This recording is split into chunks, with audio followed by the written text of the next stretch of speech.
مرحبا حبايب، هذا جواب على السؤال اللي سألتني أنا بنية. راح أستخدم أول شي تونر. تاخذون قطنة وتخلوه على وجهكم بعد ما تغسلوه بالمنظف، ولازم تطبطبوه أو تمسحوه تتأكدوا إن كل الدهون راحت من عنده.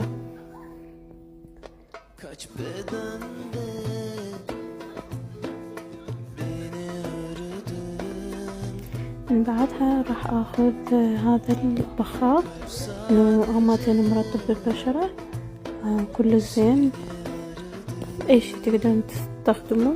وراح اخذ الفان،